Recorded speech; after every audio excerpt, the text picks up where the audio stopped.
Hello friends, welcome to my channel. मैं हूं अमन ठाकुर। तो जैसे कि आप जानते हैं, हमारी important national awards of Bharat की सीरीज चल रही है और आज हम इसका तीसरा पार्ट करेंगे। तो चलिए शुरू करते हैं। तो वीडियो की स्टार्टिंग में हम जानेंगे पहले तो गैलेंट्री अवार्ड्स के बारे में। देखिए, गैलेंट्री अवार्ड्स जिन्हें कि हम वीरता पुरस्कार या फिर बहादुरी पुरस्कार भी कहते हैं। तो जो गैलेंट्री अवार्ड्स है ना, ये गवर्नमेंट ऑफ इंडिया के जो डिफेंस मिनिस्ट्री है ना, उनके द्वारा अनाउंस किए जाते हैं साल में 2 बार, यानी कि twice a year. Republic day पे यानी कि गणतंत्र दिवस पे, और इंडिपेंडेंस डे यानी कि स्वतंत्रता दिवस के मौके पे गैलेंट्री अवार्ड्स साल में 2 बार अनाउंस किए जाते हैं। देखिए, जो गैलेंट्री अवार्ड्स है ना, ये 2 कैटेगरीज में है। एक तो है ऐसे गैलेंट्री अवार्ड्स जो कि वॉर टाइम वाले हैं, यानी कि जब युद्ध की स्थिति होती है ना, उस समय में जो जो हमारे सैनिक हैं वो वीरता का प्रदर्शन करते हैं, उनके लिए जो अवार्ड्स है ना, उन्हें कहा जाता है वॉर टाइम गैलेंट्री अवार्ड्स। और इसमें वैसे तो बहुत सारे अवार्ड्स हैं, पर जो टॉप 3 हैं वो आपको यहाँ स्क्रीन पर दिखाई दे रहे हैं, जिनमें है परमवीर चक्र, उसके बाद है महावीर चक्र और वीर चक्र। अब देखो, इसको आप याद कैसे रखेंगे। इन तीनों अवार्ड्स में जो शब्द है ना वीर, वो लगा हुआ है। तो आपने याद रखना है कि जो वॉर टाइम गैलेंट्री अवार्ड्स है ना, टॉप 3, इन तीनों में ही वीर शब्द का प्रयोग किया गया है। देखिए, परमवीर चक्र, महावीर चक्र और वीर चक्र। अब जो नेक्स्ट कैटेगरी हम करने वाले हैं, ये है peace time gallantry awards of India. तो जैसे हमने पिछले वाले किए वो वॉर टाइम वाले थे, यानी कि युद्ध की स्थिति वाले थे, और ये है कि जब देश में युद्ध नहीं लगा हुआ है, मतलब युद्ध की स्थिति में नहीं है, शांति है, पर उस समय भी जो है वीरता का प्रदर्शन अगर हमारे सैनिक करते हैं, तो उनके लिए जो अवार्ड्स हैं वो है पीस टाइम गैलेंट्री अवार्ड्स। और इसमें है अशोक चक्र, कीर्ति चक्र और शौर्य चक्र। तो ये तीनों आपने याद रखने हैं, ये टॉप 3 में है। अब ये जो गैलेंट्री अवार्ड्स है ना, यहाँ पर आपको एक ऑर्डर ऑफ प्रेसिडेंस दिया हुआ है। इसका मतलब है कि प्रधानता के हिसाब से इनका ऑर्डर दिया गया है, यानी कि सबसे बड़ा अवार्ड उसके बाद, है ना। तो सबसे बड़ा जो अवार्ड है, जो वीरता पुरस्कार है सबसे बड़ा, वो है परमवीर चक्र। उसके बाद आ जाता है अशोक चक्र, ये पीस टाइम वाला है। फिर है महावीर चक्र, फिर है कीर्ति चक्र, और फिर है वीर चक्र, और एंड में है शौर्य चक्र। तो ये मीन्स इनकी प्रधानता के हिसाब से इनको ऑर्डर में अरेंज किया हुआ है। चलिए, अब आ गया आपका पहला question. The highest gallantry award for Indian military personnel is called as dash. अब आपको बताना है कि जो भारत के मिलिट्री पर्सनल रहते हैं, यानी कि सेना वाले जो लोग हैं, सैनिक लोग हैं, उनके लिए जो सबसे बड़ा वीरता पुरस्कार है उसका नाम क्या है। तो ऑप्शंस दी गई हैं, शौर्य चक्र, अशोक चक्र, कीर्ति चक्र और परमवीर चक्र। तो आई थिंक सभी को इसका आंसर अब पता है। Option D is the right answer. Paramvir Chakra जो है ये हाईएस्ट गैलेंट्री अवार्ड है इंडियन मिलिट्री पर्सनल को। तो ऑप्शन डी आ जाएगा आपका right answer. Which among the following is not a peacetime gallantry award given by the government of India? आपको बताना है कि जो नीचे ऑप्शन दी गई हैं, इनमें से कौन सा ऐसा अवार्ड है जो कि पीस टाइम गैलेंट्री अवार्ड की कैटेगरी में नहीं आता है। तो ऑप्शंस हैं अशोक चक्र, वीर चक्र, शौर्य चक्र और कीर्ति चक्र। अब देखिए, जो वीर चक्र है, हमने जैसे बात की थी कि जिन भी अवार्ड्स में वीर शब्द का प्रयोग हो रहा है, वो वॉर टाइम वाले अवार्ड्स की कैटेगरी में आते हैं। तो यहाँ पर तो पूछा गया था पीस टाइम वाले, है ना। तो इसलिए ऑप्शन बी यानी कि वीर चक्र जो है वो इस क्वेश्चन का राइट आंसर आ जाएगा।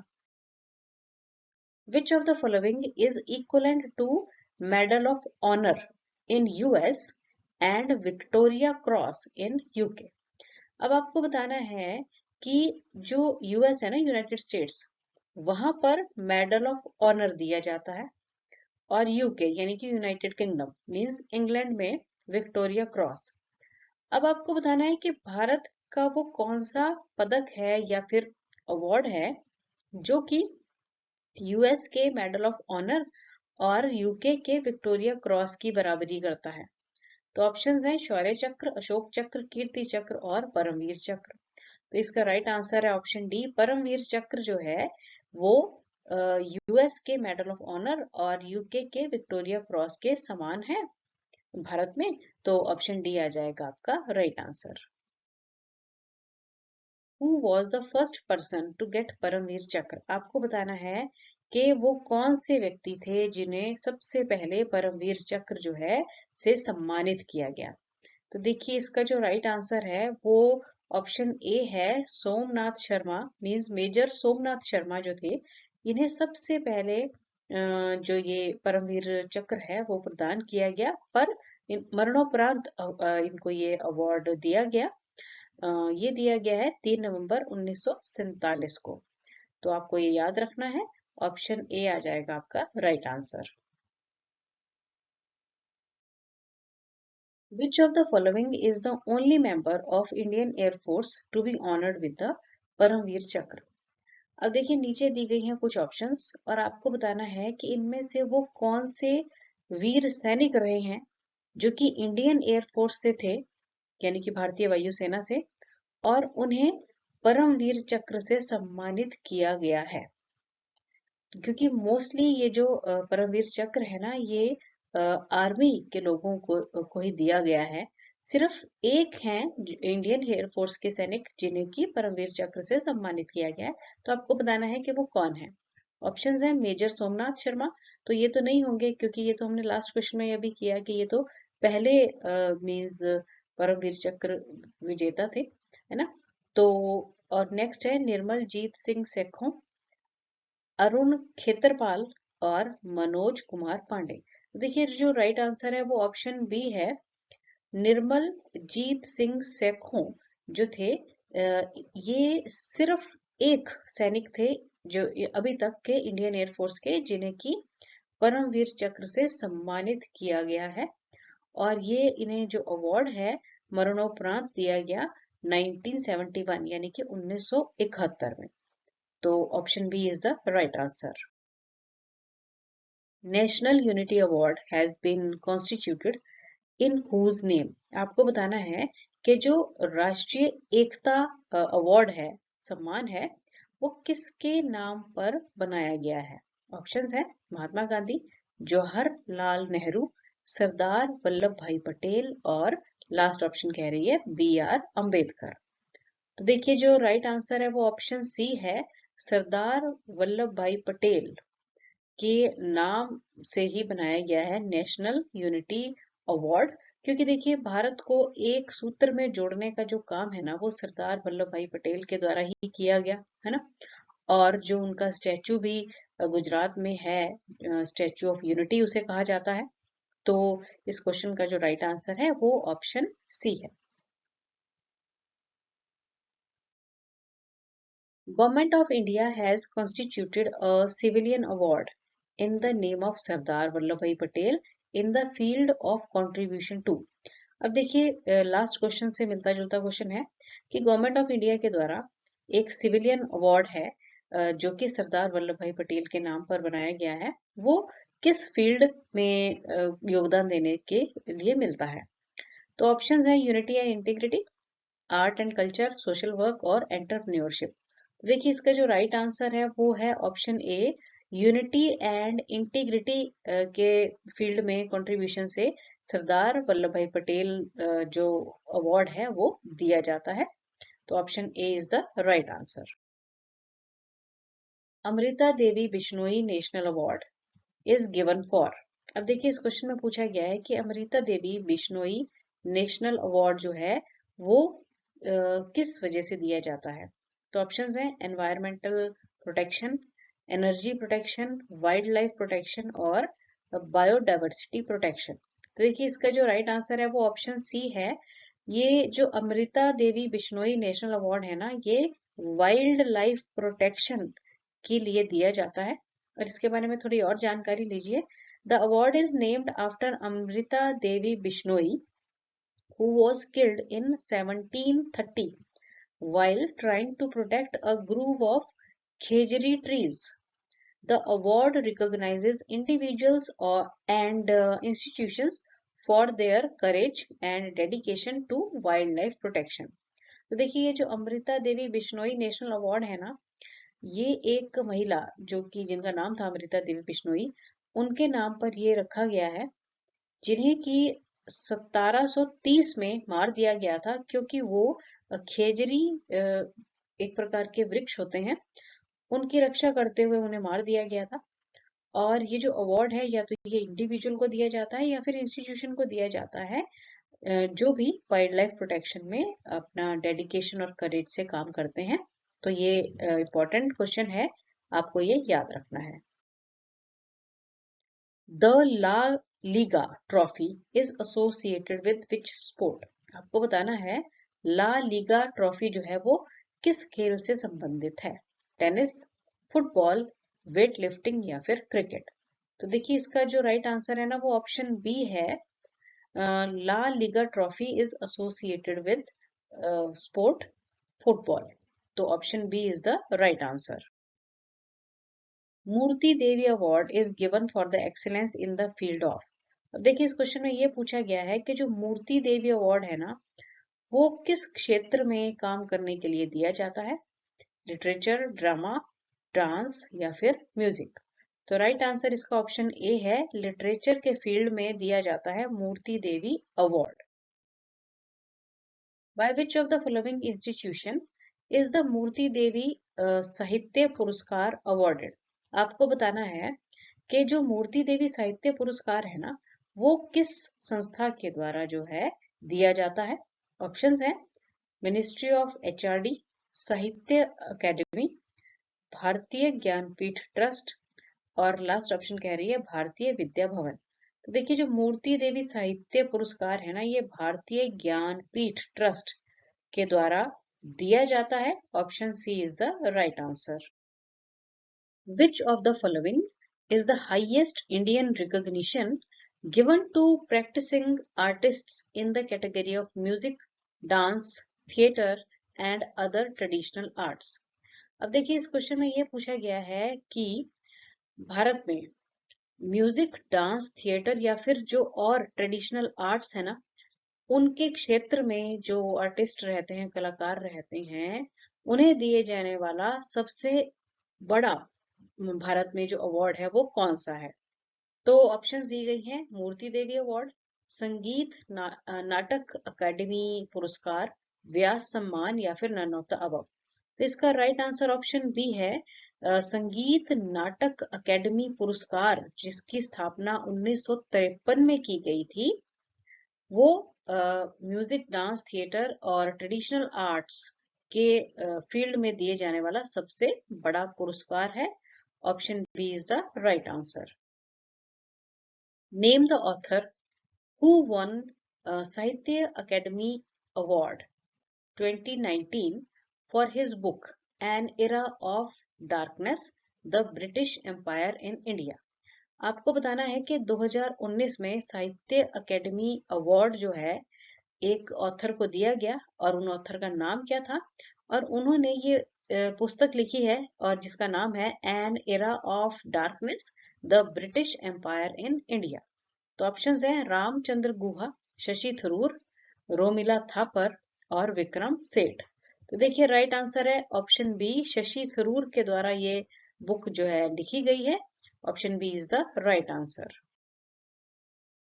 When was the Tansen award founded? आपको बताना है कि तानसेन अवार्ड की स्थापना कब की गई? 1993, 1985, 1975 और 1980। तो देखिए तानसेन अवार्ड की स्थापना की गई 1980 में। Option D is the right answer. National Tansen Samman is given in the field of. अब देखिए तानसेन सम्मान की स्थापना तो की गई 1980 में, अब ये किस क्षेत्र में दिया जाता है? तो ऑप्शंस है लिटरेचर, साइंस, हिंदुस्तानी म्यूजिक और डांस। तो राइट आंसर है इसका ऑप्शन सी, तानसेन सम्मान जो है ये हिंदुस्तानी म्यूजिक के क्षेत्र में दिया जाता है। Option C is the right answer. Tulsi award is given in which field? आपको बताना है कि तुलसी अवार्ड जो है ये किस क्षेत्र में दिया जाता है? पोएट्री, लिटरेचर, म्यूजिक, और लास्ट ऑप्शन कह रही है फोक आर्ट। तो देखिए जो तुलसी अवार्ड है ना, ये दिया जाता है फोक आर्ट के फील्ड में। Option D is the right answer. In which year was the Tulsi award founded in the Madhya Pradesh? अब देखिए ये जो तुलसी अवार्ड है ना, इसकी स्थापना मध्य प्रदेश सरकार के द्वारा की गई, पर आपको बताना है कि कौन से साल में ये की गई। तो देखिए इसका जो राइट आंसर है वो ऑप्शन बी है, 1983 एंड 84, यानी कि 1983 और 84 के साल के दौरान तुलसी अवार्ड की स्थापना मध्य प्रदेश में की गई। Option B is the right answer. Which of the following literary award is for Hindi and Rajasthani writers of Rajasthan? अब देखिए कि इस क्वेश्चन में आपसे कुछ ऑप्शंस दी गई हैं जिनमें पुरस्कार दिए गए हैं, और ये सभी जो हैं ये लिटरेरी फील्ड के लिए हैं, यानी कि साहित्य के क्षेत्र में जो राइटर काम करते हैं उनके लिए है। पर जो हिंदी और राजस्थानी राइटर्स है ना राजस्थान के, उनके लिए ये अवार्ड होता है। तो ऑप्शंस है भाषा पुरस्कार, बिहारी पुरस्कार, व्यास सम्मान और सरस्वती सम्मान। तो देखिए इसका राइट आंसर ऑप्शन बी है। बिहारी पुरस्कार जो है हिंदी और राजस्थानी राइटर्स जो कि राजस्थान के हैं उनको दिया जाता है। Option B is the right answer. Who among the following is the first recipient of Dada Saheb Phalke award? आपको बताना है कि दादा साहब फाल्के अवार्ड जो कि फिल्मों के क्षेत्र में काम करने वाले कलाकारों को दिया जाता है, इसको पाने वाले पहले जो व्यक्ति थे वो कौन थे? तो ऑप्शंस है पृथ्वीराज कपूर, देविका रानी, सोहराब मोदी और नौशाद। तो देखिए राइट आंसर इसका ऑप्शन बी है। देविका रानी एक बहुत ही अच्छी कलाकार थी, तो उन्हें पहली बार दादा साहब फाल्के सम्मान से सम्मानित किया गया। Option B is the right answer. अब हम कुछ अवार्ड्स और जानेंगे जो कि जिनके बारे में जानना जरूरी है, एग्जाम्स में ये बहुत बार पूछे जाते हैं और रिसेंट ये अवार्ड्स हैं। इनमें सबसे पहले है the digital India award, formally called web Ratna award. देखिए इसे अब तो कहते हैं इसे डिजिटल इंडिया अवार्ड, और पहले इसे वेब रत्न अवार्ड के नाम से जाना जाता था। Is a category of award constituted by ministry of electronics and information. तो ये जो अवार्ड है ना, ये ministry of electronics and information and technology के द्वारा शुरू किया गया। Initiative of various states in realm of e governance, मतलब ई गवर्नेंस के फील्ड में जो काम करने के लिए ना ये अवार्ड जो है वो दिया जाता है। After 2014 it was renamed to digital India award. तो पहले इसका नाम था वेब रत्न अवार्ड, और 2014 के बाद इसका नाम कर दिया गया डिजिटल इंडिया अवार्ड। नेक्स्ट है रानी रुद्रम्मा देवी award. It is given to 2 district panchayats and 2 gram panchayats for the work in the area of women welfare, especially related to the Beti Bachao Beti Padhao योजना। अब आपको याद रखना है कि रानी रुद्रम्मा देवी अवार्ड जो है ना, ये 2 डिस्ट्रिक्ट पंचायत और 2 ग्राम पंचायत को दिया जाता है। और ये दिया जाता है अगर स्पेशली जो काम है ना वुमेन वेलफेयर का, यानी कि बेटी बचाओ बेटी पढ़ाओ योजना से रिलेटेड जो काम है उसके क्षेत्र में अच्छा काम किया गया है, तब ये दिया जाता है। और ये जो अवार्ड है ना, ये रानी रुद्रम्मा देवी थी, 13th सेंचुरी की रूलर थी ये, डेक्कन प्लेट्यू की, तो उनके नाम पर ये जो अवार्ड है वो दिया जाता है। नेक्स्ट अवार्ड है Aryabhata award. Aryabhata award is a annual award. अब देखिए कि ये जो है ना ये साल में एक बार दिया जाता है, and is given to the individual with notable lifetime contribution in the field of astronautics and aerospace technology in India. तो देखिए भारत में एस्ट्रोनॉमी के फील्ड में काम करने वाले जो साइंटिस्ट हैं उन्हें दिया जाता है। and it was instituted by Astronautical Society of India and International Astronautical Federation member since 1958। तो देखिए आर्यभट्ट अवार्ड है, हम जानते ही हैं हमारे देश के बहुत महान खगोल शास्त्री रहे हैं आर्यभट्ट, तो उनके नाम पर ये जो अवार्ड है वो दिया जाता है। अब एंड में आप लोगों के लिए है रिवीजन टाइम, और जिसमें कि आपको क्वेश्चन को पढ़ना है और बताना है कि इसका राइट आंसर क्या है। What did परमवीर चक्र replaces when India become a republic? आपको बताना है कि जब भारत एक गणतंत्र राज्य बन गया तब परमवीर चक्र ने किसे रिप्लेस किया। ऑप्शंस है Victoria cross, victory terminal cross, Elizabeth cross या फिर none of the above. Thanks for watching the video and best of luck.